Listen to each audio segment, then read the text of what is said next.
Olá pessoal, tudo bem? Meu nome é Samuel Dalelasti, sou médico e esse é o nosso canal para falar sobre saúde. Bom, uma das perguntas mais frequentes aí foram nos últimos tempos sobre o café. As pessoas perguntam, e aí, o café pode ou não pode? Porque tem gente que diz que pode, tem gente que diz que não. Então vamos desvendar esse mistério hoje. Vamos falar sobre essa bebida tão amada por muitos brasileiros, não, né? Pelo mundo. As pessoas gostam muito de tomar café. Bom, a gente tem que entender que quando eu falo sobre o que é bom para alguém ou não, eu tenho que sempre levar em consideração particularidades de cada pessoa, tá? Então, se em algum momento a gente ouve opiniões divergentes, o café é bom para uns, ruim para outros, a gente tem que pensar por quê? Por que será que não é uma coisa unânime, tá? Bom, primeiro, que a gente tem que sempre pensar assim, o café ele vai precisar sofrer um processo de metabolismo. Qual é o órgão que faz esse metabolismo? Fígado. Então é o processo de metabolismo hepático. Quem é que faz processo de metabolismo hepático no caso da substância de café? É um complexo chamado de complexo citocromo P450, tá? Que é composto por várias CYPs. Então é citocromo P450. São várias enzimas, várias CYPs que metabolizam medicamentos, várias substâncias, e o café também.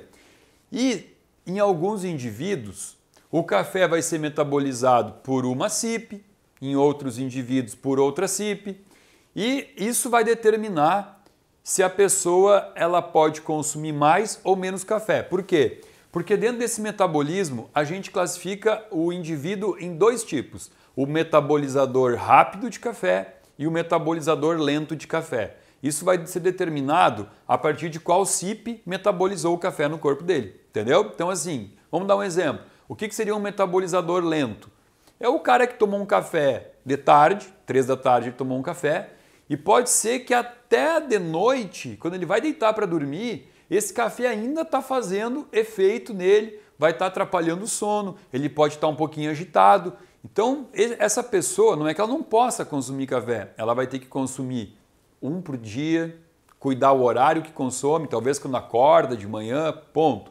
Existem pessoas que são os metabolizadores rápidos, que tomam um café, 1 hora depois, 2 horas depois, já não estão mais sob o efeito da cafeína. Cafeína. Cafeína é uma das 400 substâncias que você encontra no café. E, obviamente, a cafeína é a mais falada. Por quê? Porque ela tem, hoje em dia, né, as pessoas estão muito acima do peso, a cafeína é termogênica, ela aumenta a taxa metabólica basal, a cafeína ela ajuda a manter o cérebro mais ligado, né? No momento onde hoje a gente trabalha demais, é muito computador, tem que estar com o cérebro muito ligado. Então a cafeína, sim, ela é a queridinha do café.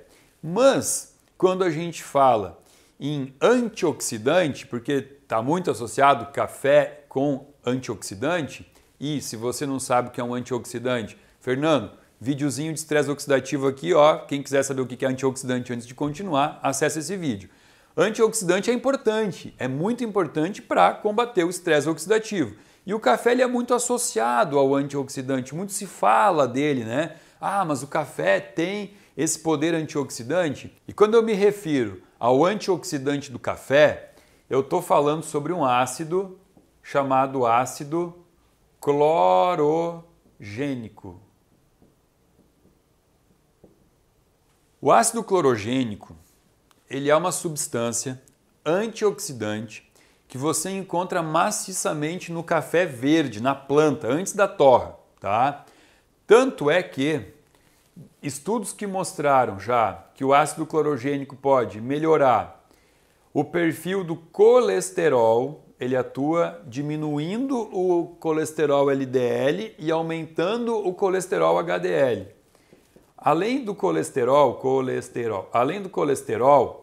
o ácido clorogênico também tem um impacto muito significativo como um antiglicemiante, ou seja, diminuindo a glicose. Pacientes com diabetes mellitus se beneficiam muito do ácido clorogênico. E também alguns estudos já relacionaram o ácido clorogênico como uma potente substância para melhorar os níveis de pressão arterial. Pessoas que têm pressão alta também deveriam usar isso daqui como um recurso. Qual é a notícia ruim? A notícia ruim é que torrando o café, você diminui um pouco, dependendo da torra, ou muito, a quantidade do ácido clorogênico. Então, assim, pensando no poder antioxidante, eu gosto muito de prescrever para o meu paciente café verde. Eu boto em cápsula, ele toma cápsula com café verde. Paciente com diabetes, paciente com colesterol elevado, eu uso isso como um recurso, tá? Mas, voltando ao café, não ao café verde, o café de torra.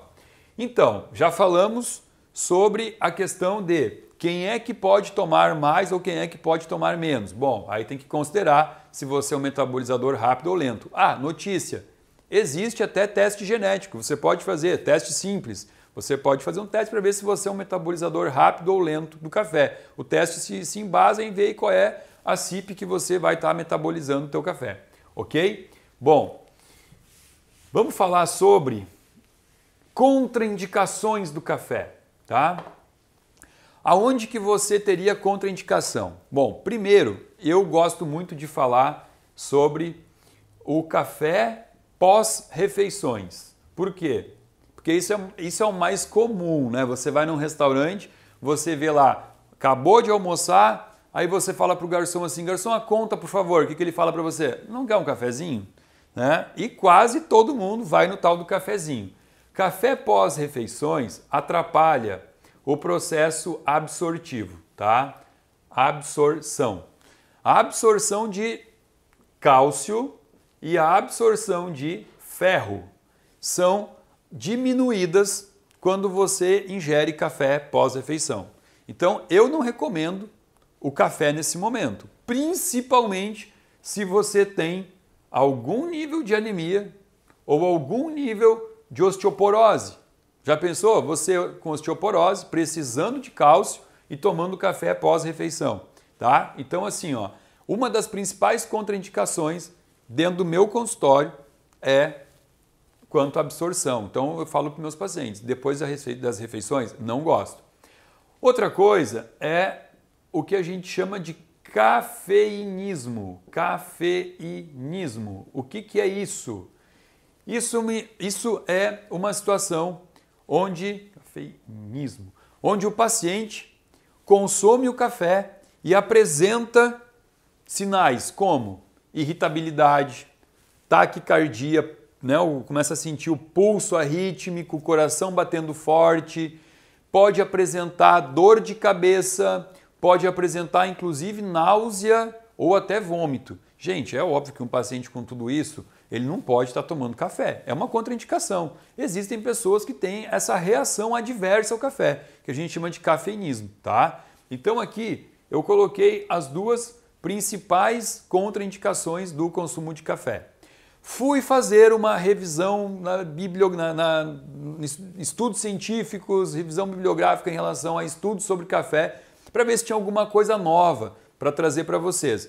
E realmente, isso é engraçado, porque quando você vai estudar sobre o café, benefícios e tal, a maioria dos estudos científicos, eles trazem lá toda a relação, né? Quantos pacientes foram analisados, como foi o método de avaliação, tudo. E no final, conclusão. A conclusão é que o estudo foi inconclusivo. Talvez por quê? Talvez porque poucos estudos consideram que tipo de paciente, que tipo de metabolismo o paciente está usando para metabolizar o café. Mas tem um estudo que eu usei como referência para trazer aqui para vocês, do Dr. Luiz Antônio Machado César, tá? Que é o médico do INCOR. O INCOR é um instituto do coração que fica na USP de São Paulo, e eles fizeram um estudo muito legal, muito interessante, que agora tem para vocês pesquisarem, se quiserem dar uma lida, é uma unidade lá dentro que chama Unidade de Pesquisa Café e Coração. Unidade de Pesquisa Café e Coração, tá? Você pode pesquisar assim, vai achar o estudo, e esse estudo ele foi muito bem conduzido, e ele mostrou realmente que pacientes com pressão alta, quando não apresentavam sintomas de cafeinismo, nem a pressão alterava com o consumo do café. Foi um estudo bacana, feito por profissionais da cardiologia, avaliando o perfil cardiovascular dos pacientes e utilizando doses, inclusive, muito altas de café, né? Eles levaram a doses que não são nem indicadas para poder fazer teste. Esse estudo, ele trouxe como desfecho que a gente poderia indicar para o nosso paciente, e é isso que todo mundo estava querendo ouvir, a quantidade diária de 3 cafés, 3 xícaras de cafés, tá? Que tipo de café? Ele não considerou café expresso. Ele está falando sobre café coado e de torra boa, né? Porque a gente sabe que existem qualidades diversas de cafés. Tem cafés bons, tem cafés ruins, inclusive dentro desse assunto. Priorizar sempre por 1 grão de café orgânico. Café é uma planta que utiliza bastante quantidade de agrotóxicos. Se você puder escolher um café orgânico, é melhor, tá? E a pessoa que apresenta cafeinismo, será que ela deve ir para um café descafeinado, fazer uso de um café descafeinado? Eu não recomendo. Por quê? Porque a gente não tem como saber qual foi o tipo de processo que o café passou para ser descafeinado. Você não consegue tirar a cafeína do café. Você consegue acrescentar algumas substâncias que inativam a cafeína.